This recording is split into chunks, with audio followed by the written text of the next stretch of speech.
Good day and good evening sa mga listeners ng aming programa.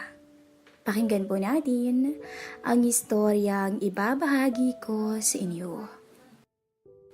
Hindi ko masisisi ang aking ninong Michael kung magkaroon siya ng kakaibang uhaw sa akin.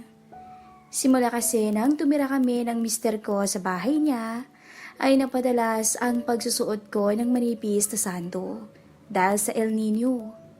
Minsan nga sa sobrang init, ay hindi na rin ako nagsusuot ng takip sa aking hinaharap.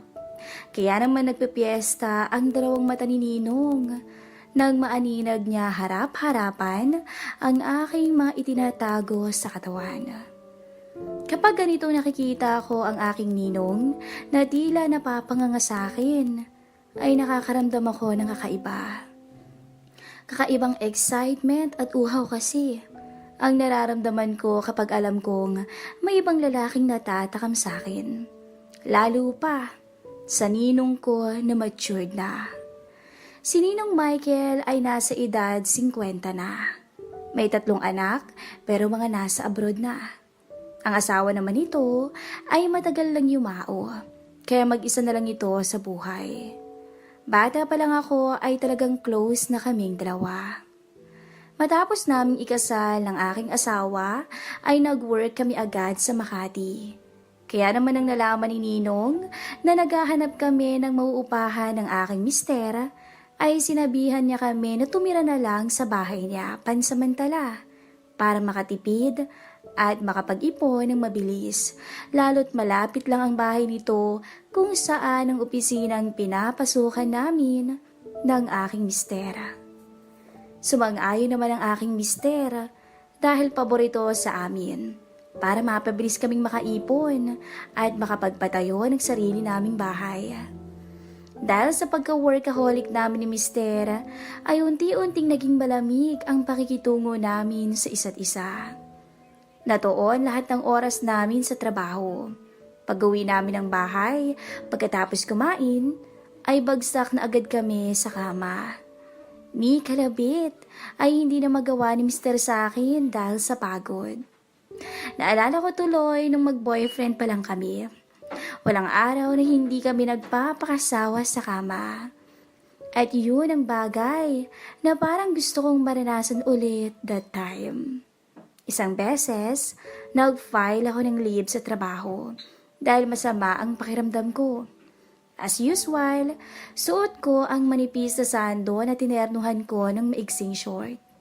Hindi na ako nagsuot ng panloob nang lumabas ako ng kwarto dahil wala namang ibang tao sa bahay kundi si Ninong lang. Good morning, Trixie. Bati sa akin ni Ninong. Nagkakape siya sa sofa habang nagbabasa ng dyaryo. Good morning po, Ninong.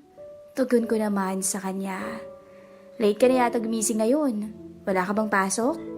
Tanong niya sa akin. Nag-leave po ako ngayon eh. Masama po kasi yung pakiramdam ko. Excuse po muna ha, magbabanyo lang ako. Go ahead, Iha. Aniya. Ramdam ko na nakatingin siya sa akin habang nakatalikod ako sa kanya. Pagbalik ko ng salas, ay nginitian niya ako. Yung ngiti niya ay tila ba may binabalak. Marunong akong mag-massage. Baka gusto mo lang para mabawasan ang bigat ng pakiramdam mo. Aniya. Kitang-kita ng mga mata ko kung paano niya pagmasdan ang pag-alo ng aking harapan habang naglalakad. Wow, talaga? Bala ko nga ho sanang magpamasahe sa labas. Mabuti na lang at marunong kayo. Hindi ko na kailangang lumabas. Sagot ko sa kanya at sinabayan ko yon ng pilyang ngiti. Hindi ko alam kung ano ang epekto noon sa kanya. Ngayon mo na ba gusto magpamasahe o mamaya na lang, Iha? Tanong niya sa akin. Ngayon na lang po siguro dun sa kwarto ko. Okay lang po ba? Tugon ko sa kanya. Okay, sige. Kukunin ko lang yung oil sa kwarto ko. Tumayo si Ninong para kunin ang kanyang oil na gagamitin. Mauna na po ako sa kwarto. Sunod na lang po kayo. Pahabol ko pa sa kanya. Pagdating ko ng kwarto ay inalis ko agad ang suot kong sando. Pagkatapos ay dumapa ako sa kama. Hinintay ko siyang dumating.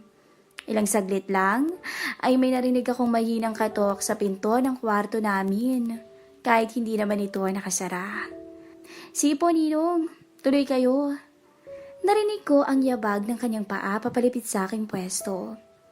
Nakaredy ka na pala eh. Iyon lang ang nasabi niya sa akin nang makita niya ang makinis kong likod. Kanina pa po, sisimulan niyo na po ba? Nakangiti kong sabi sa kanya. Wow, ang kinis naman ng likod mo, Trixie.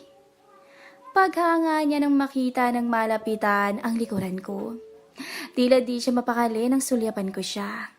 Pumesto siya sa aking tagiliran. Naglagay siya ng langis sa kanyang palad. Maya-maya lang ay naramdaman ko na ang init ng kanyang paghaplos sa aking likod. Marahan ang paghaplos niya papunta sa aking bewang. Napapapikit ako sa husay niya. Okay bang pagmasahe ko sa likod mo, Iha? Tanong pa niya sa akin. Magaling ho pala kayo sa ganyang bagay? Tugon ko naman sa kanya. Salamat.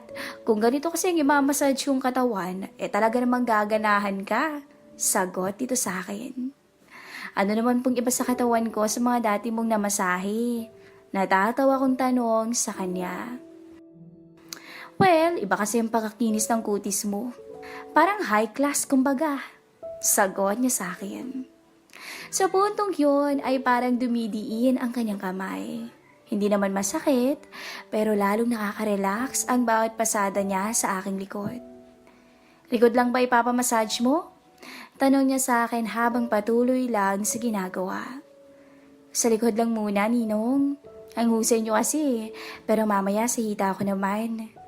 Sabi ko sa kanya, pero yung tono ng boses ko ay parang iba na. Hindi ko mapikil ang sarili ko sa kakaibang nararamdaman. Sa tagiliran mo, hindi ba nananakit sa parting to? Pinasadahan ng haplos ni Ninong ang magkabilang tagiliran ko, malapit sa kalusugan sa harapan ko. Ang sarap naman dyan, sabi ko nang may dumaloy na kuryente. Kaya parang kinilig ang aking katawan. O sige, uulitin ko sa parting to. Inulit-ulit niya ng ilang beses. Pero sa pagkakataong yon, ay sumusobra na siya nang nagtungo ang kanyang haplos sa ilalim ng aking shorts. Hindi na ako tumutol sa kanyang ginawa. Dahil gusto ko naman. Okay na bang pakiramdam mo? Hindi agad ako nakasagot sa kanya. Dahil tinabla na talaga ako sa oras na yon. Hindi ko na talaga napigilan ang aking sarili. Mula sa pagkakadapa, ay humarap ako sa kanya. Nagulat siya sa ginawa ko dahil bumulaga sa kanya ang kabuuan ng aking harapan. Agad kong hinila ang dalawang kamay niya para mapatagan siya sa akin. Napangiti ito sa aking ginawa at agad naglakbay ang kanyang kamay sa kung saan-saan, kasabay ng masuyo niyang paghalik sa akin.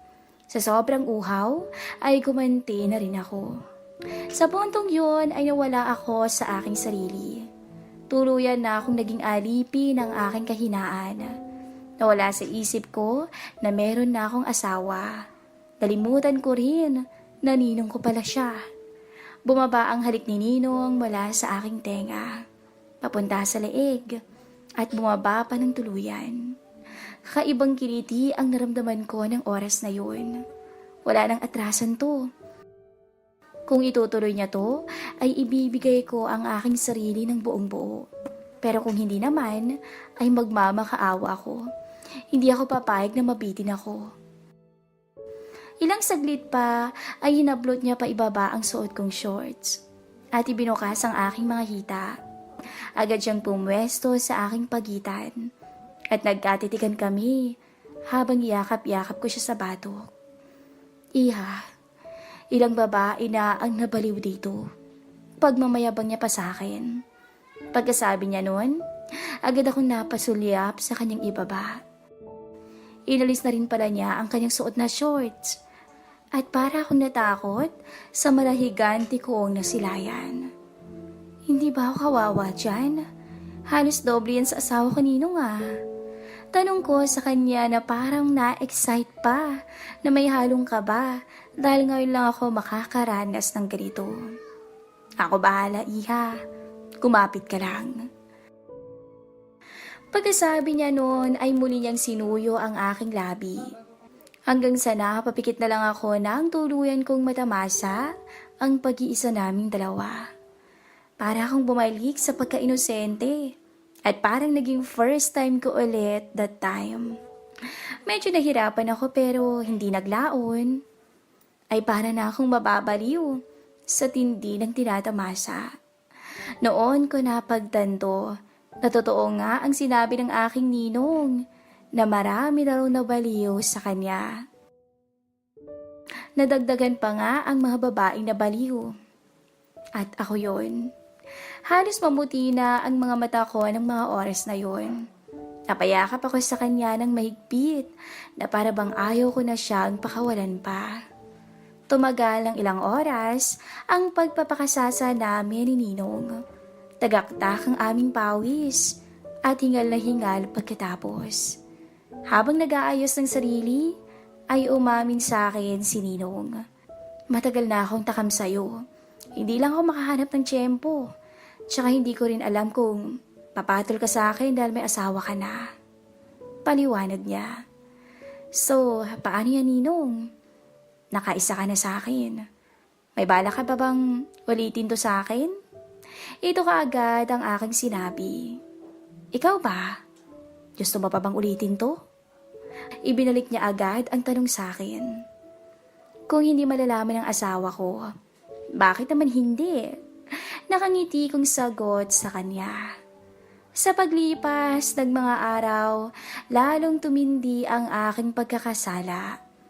Hanggang sa magpasya na akong lumipat ng bahay nang magising ako sa katotohanang mali ang aking mga ginagawa. Labis-labis na rin kasi ako nakukonsensya sa aking mister. Ngunit hindi ko masabi sa kanya ang katotohanan. Sa ngayon ay may isa na kaming anak ng asawa ko at masaya na kami. Kinalimutan ko na rin ang lahat ng yun. At sana ay tuluyan na nga maibaon ko yon sa limot. Hanggang dito na lang po ang ating story.